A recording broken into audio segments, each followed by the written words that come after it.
ஒரு அமைதியான கிராமம். அந்த கிராமத்துல எப்போ பார்த்தாலும் மான்ஸ்டருங்களோட தொல்லை தாங்க முடியல. திடீர்னு ஒரு நாள் நைட்டு அங்க இருக்கிற மான்ஸ்டர்ஸ் எல்லாமே அங்க இருக்கிற மக்கள அழிக்க ஆரம்பிக்குது. இது இன்னைக்கு நேத்து நடக்கல. ரொம்ப நாளாவே நடந்துட்டு இருக்கு. நைட் நேரத்துல ஷேப் ஷிஃப்ட் ஆகக்கூடிய மான்ஸ்டர்ஸ் அங்க இருக்கிற மக்கள அழிக்கிறதுனால, அங்க மக்கள் எல்லாரும் ரொம்ப பயத்திலேயே வாழ்றாங்க. இதெல்லாம் தட்டி கேட்க ஆளே இல்லையா? நம்மள காப்பாத்த யாருமே வரமாட்டாங்களா? அப்படின்னு நினைக்கும்போது தான் நம்மளோட ஹீரோயினோட என்ட்ரி. அவங்களோட நேம் தான் கிளார். அவங்க ஒரு கிளேமோர்ன்ற ஒரு ஆர்கனைசேஷன்ல இருந்து டீமன்ஸை அழிக்கிறதுக்காகவே அந்த வில்லேஜுக்கு அனுப்பப்பட்ட ஒரு போர் வீரக்கனை தான் அவங்க.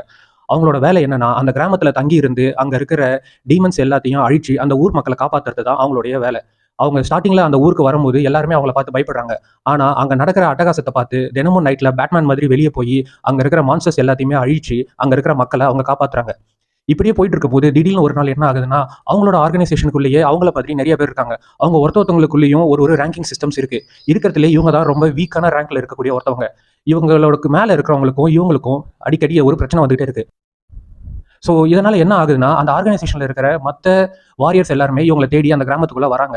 இவங்க எல்லாருக்குமே வந்து ஒரு பயங்கரமான டார்க்கான ஒரு சீக்ரெட் இருக்கு. அந்த சீக்ரெட் என்னன்னா, இவங்களுமே ஒரு பாதி மான்ஸ்டர், பாதி ஹியூமன். கிட்டத்தட்ட டீமன் ஸ்லேயர்ல வர மாதிரி தான். இவங்களும் பாதி மான்ஸ்டர், பாதி ஹியூமன். ஆனா இவங்க அவங்களோட பவரை கண்ட்ரோல்ல வச்சிருக்கிறதுனால, இவங்களால அதை ரொம்ப நாளைக்கு ஸ்டேபிளைஸ் பண்ண முடியும்.